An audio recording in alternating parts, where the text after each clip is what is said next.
മധുവന്തി നാരായൺ എന്ന പേര് വന്നു. ഈ എങ്ങനെയാണ് ഈ പേര്? രാഗം ബേസ്ഡ് ആണോ? മധുവന്തി രാഗം ബേസ്ഡ് ആണോ? അതെ അതെ, രാഗമാണ്. അച്ഛന് ഒരുപാട് ഇഷ്ടമുള്ള ഒരു രാഗമാണ്. അപ്പൊ അങ്ങനെ ഇട്ടതാ. ഞാനും ഇടയ്ക്കൊക്കെ ചോദിച്ചിട്ടുണ്ട് അച്ഛൻ എന്തിനാ എന്റെ പേര്. കാരണം ഞാൻ ഒരിടത്ത് പറയുമ്പം ആരും അത് എൻ്റെ അടുത്ത് ഒരാൾ പോലും ആ ഫസ്റ്റ് ഹിയറിംഗിൽ അവർ പേര് മനസ്സിലാക്കിയിട്ടില്ല. അവർ രണ്ടാമത് എന്തായിരുന്നു പേര് ഒന്നുകൂടെ പറയുമെന്ന് പറഞ്ഞ് ചോദിക്കും. അപ്പൊ ഞാനിങ്ങനെ എപ്പോഴും അച്ഛൻ എന്തിനാ ഇങ്ങനെ കഷ്ടപ്പെട്ടിട്ടുള്ളത്. രാഗങ്ങളാണെങ്കിലും ചില ഇപ്പം ഗൗരി അങ്ങനെയൊക്കെ ഉള്ള ഒരു ഗൗരി മനോഹരി അങ്ങനെയുള്ള ചെറിയ ചെറിയ സിമ്പിൾ രാഗങ്ങളുണ്ട്. പക്ഷെ ഇത് ഇട്ടത്, പക്ഷെ അച്ഛൻ പറഞ്ഞു അന്നേരം എനിക്ക് ആ രാഗം ഒരുപാട് ഇഷ്ടപ്പെടുന്ന കൂട്ടത്തിലായതുകൊണ്ട് തന്നെ ആയിരിക്കണം ആ പേരിട്ടത് എന്ന് പറഞ്ഞു. പിന്നെ ഞാൻ എല്ലാവരുടെ അടുത്തും പറയുമ്പോൾ എന്നെ മധുവന്തി എന്നാണ്, മധു എന്ന് വിളിച്ചാൽ മതി, ബുദ്ധിമുട്ടുണ്ടാവുള്ളൂ വിളിച്ച്. എന്തായാലും മധുവന്തി രാഗം കുറച്ചൊന്ന് മൂളിയാലോ? തീർച്ചയായിട്ടും.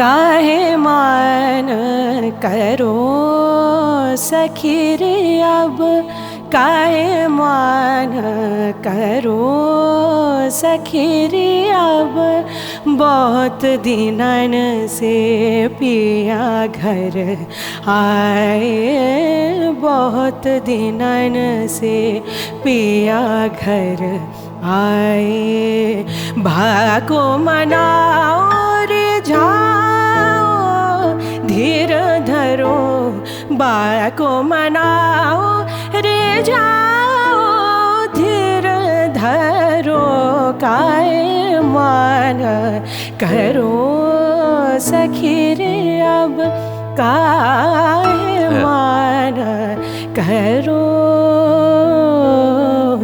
सखी. Beautiful beautiful. എനിക്ക് മധുവിൻ്റെ ശബ്ദത്തിലൊരു വളരെ ഒരു പ്രത്യേകതയുള്ളൊരു ശബ്ദമായിട്ട് ഫീൽ ചെയ്തത്. അത് അതിൻ്റെ ടെക്സ്ചർ എന്ന് പറഞ്ഞാൽ ഇറ്റ്സ് വെരി ഡിഫറെൻറ്റ്. അപ്പോൾ നിങ്ങളുടെ കുടുംബം മുഴുവൻ പാട്ടല്ലേ? അപ്പം ഒത്തുചേരലൊക്കെ ഉണ്ടോ ഇങ്ങനെ പാട്ടുമൊക്കെ ആയിട്ട്? പാട്ടുമായിട്ട് ഒത്തുചേരലുണ്ട്. സംസാരിക്കുമ്പോഴും എന്തെങ്കിലുമൊക്കെ, ഇപ്പം ഭക്ഷണം കഴിക്കുമ്പോഴാണെങ്കിലും എന്തെങ്കിലുമൊക്കെ പറഞ്ഞ് ബാക്കി കാര്യങ്ങളും എല്ലാം പറയും. പക്ഷെ പറഞ്ഞ് എന്തെങ്കിലും ഒരു എലമെന്റ് പാട്ടിൽ വന്ന് നിൽക്കും. അത് അങ്ങനെ ഉണ്ട്. പിന്നെ കാറിൽ ട്രാവൽ ചെയ്യുമ്പോഴാണെങ്കിലും എന്തെങ്കിലുമൊക്കെ പുതിയ രാഗങ്ങൾ ഡിസ്കസ് ചെയ്യുക, അല്ലെ അച്ഛൻ എന്തെങ്കിലും പുതിയ കോമ്പോസിഷൻസ് പഠിപ്പിക്കുക, അങ്ങനെയൊക്കെ ഉണ്ട്. അങ്ങനെ ശരിക്കും എന്താണ്, രമേശ് ജി ഒരു ഭയങ്കര ഹാർഡ് വർക്കറാണ്.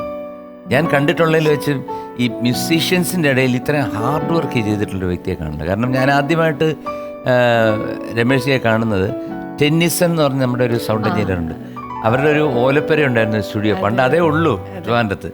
അവിടെ പോകുമ്പോഴാണ് സിത്താർ ആയിട്ടൊരു പാട്ടിന് വായിക്കാൻ വന്നപ്പോഴാണ് ഞാൻ ആദ്യമായിട്ട് കാണുന്നത്.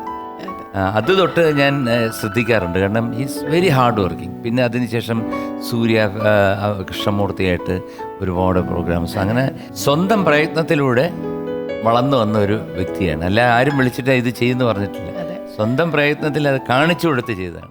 എത്ര വർഷം പഠിച്ചു ഹിന്ദുസ്ഥാനി? ഞാൻ ശരിക്കും അങ്ങനെ പഠിച്ചത് അങ്ങനെ ഓർക്കാനില്ല. കാരണം ഞാൻ വീട്ടില് ജനിച്ചപ്പോ തൊട്ട് ഇത് കേട്ടാ. അതെ, അതായത് വീട്ടില് പണ്ട്, ഇപ്പോഴാണ് അച്ഛൻ പിന്നെയും ലിമിറ്റ് ചെയ്ത സമയത്ത് ക്ലാസ്സസ് ഇങ്ങനെ എല്ലാവർക്കും തിരക്കായതുകൊണ്ട് ഇങ്ങനെ ആരും ഇല്ലല്ലോ. അച്ഛൻ പഠിച്ചതൊക്കെ ഗുരുകുല വിദ്യാഭ്യാസം ആ ഒരു സമ്പ്രദായത്തിലാണ് പഠിച്ചത്. അതുപോലെ തന്നെ അച്ഛൻ്റെ വളരെ അടുത്ത സീനിയർ ആയിട്ടുള്ള 2-3 സ്റ്റുഡൻസ് എപ്പോഴും വീട്ടിൽ അന്ന് ഉണ്ടാവും.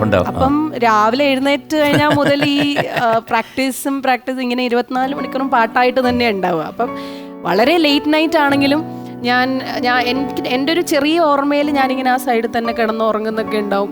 ഇതിന്റെ ഇടയിൽ തന്നെ ആയിരിക്കും ഞാൻ ഇരിക്കും, ഓടും, കളിക്കും, ഡാൻസ് എല്ലാം അതിന്റെ ഇടയിൽ. രണ്ടുപേരല്ലേ? അതെ, രണ്ടുപേരാണ്. മധു പഠിച്ചൊക്കെ എവിടെയാണ്? ഞാൻ തിരുവനന്തപുരത്താണ് പഠിച്ചതെല്ലാം. നാട് കണ്ണൂരാണ് ഞങ്ങളുടെ. പക്ഷെ ഞാൻ അച്ഛൻ പണ്ടേ സീരിയൽസിനൊക്കെ കുറെ വർക്ക് ചെയ്യുന്നതുകൊണ്ട് നേരത്തെ തന്നെ തിരുവനന്തപുരത്തോട്ട് മൂവ് ചെയ്തിട്ടുണ്ടായിരുന്നു. സോ ഞാൻ പഠിച്ചതൊക്കെ ഇവിടെയാണ്, കേന്ദ്രീയ വിദ്യാലയത്തിലാണ് പഠിച്ചത്, പാങ്ങോട്. പിന്നെ എൻ്റെ കോളേജൊക്കെ ഞാൻ വിമൻസ് കോളേജിൽ പഠിച്ചിട്ടുണ്ട്, ഓൾ സെയിൻസിലും പഠിച്ചിട്ടുണ്ട്. അപ്പോൾ അന്നൊക്കെ കോളേജിൽ പാട്ട് മത്സരങ്ങളിൽ പങ്കെടുത്തിട്ടുണ്ടോ? പങ്കെടുത്തിട്ടുണ്ട്. ഓൾ സെയിൻസിലുള്ള സമയം ഉണ്ട് തീർച്ചയായിട്ടും. ഈ യൂത്ത് ഫെസ്റ്റിവലിനൊക്കെ പങ്കെടുത്തിട്ടുണ്ട്. അതൊക്കെ ശരിക്കും പറഞ്ഞാൽ നല്ലൊരു. ഏറ്റവും ഇഷ്ടപ്പെട്ട ഒരു ഗസൽ സിംഗർ ആരാണ്? ഞാൻ കൂടുതലും കേൾക്കുന്നത് കുറച്ച് ക്ലാസിക് ഗസൽസ് ആയിട്ട് ബേഗം അക്തർ സാഹിബയുടെ ഗസൽസ് ഞാൻ കേൾക്കാറുണ്ട്. പിന്നെ ഗുലാം അലി സാഹിബിന്റെ, അത് അറിയാത്തവരുണ്ടാവില്ല. സോ ഗുലാം അലി സാഹിബിന്റെ ഗസൽസ് ഒക്കെ ഒരുപാട്. കർണാട്ടിക്കുമായിട്ട് അത്ര. കർണാട്ടിക് ഞാൻ വിമൻസിൽ പഠിച്ചത് കർണാട്ടിക്കാണ്. അത് ഞാൻ പഠിച്ചു എന്നുള്ളത് മാത്രമേ ഉള്ളൂ. എനിക്ക് കർണാട്ടിക് മ്യൂസിക് വലുതായിട്ടത് എന്ന് വെച്ചാൽ അത് രണ്ടും രണ്ട് ശൈലിയാണ്, രണ്ട് എല്ലാം ഓൾമോസ്റ്റ് കോൺസെപ്റ്റും രാഗങ്ങളൊക്കെ സിമിലർ ആണെങ്കിലും ആ ശൈലി, പ്രയോഗങ്ങൾ, അതെ പ്രയോഗങ്ങൾ വളരെ വ്യത്യാസമാണ്. അത് ഞാൻ എന്താ പറയാ, പാസ്സാവാൻ വേണ്ടി പഠിച്ചു എന്നേ എനിക്കിപ്പോൾ പറയാൻ പറ്റും. കാരണം വളരെ ബുദ്ധിമുട്ടാണ് അത്, ആ സംഗീതം ഹാൻഡിൽ ചെയ്യാന്ന് പറയുന്നത്. അല്ല, അത് തിരിച്ചവരും പറയും. ഈ കർണാട്ടിക് മ്യൂസിക്, ഇപ്പം ഞാനൊരു കർണാട്ടിക് മ്യൂസിഷ്യനാണ്. അപ്പോൾ എനിക്ക് ഗസൽ എന്ന് പറയുമ്പോഴത്തേക്ക് എനിക്ക് പേടിയാണ്. കാരണം വെച്ചാൽ എനിക്ക്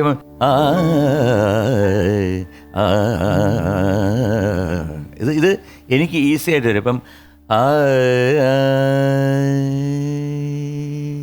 എന്താ പറയുക, അങ്ങനെ നിതാന്തമായിട്ട് പിടിച്ചു നിർത്തുന്ന ഇതൊക്കെ വരുമ്പോഴത്തേക്ക് നമ്മൾ അയ്യോ പറ്റുമോ.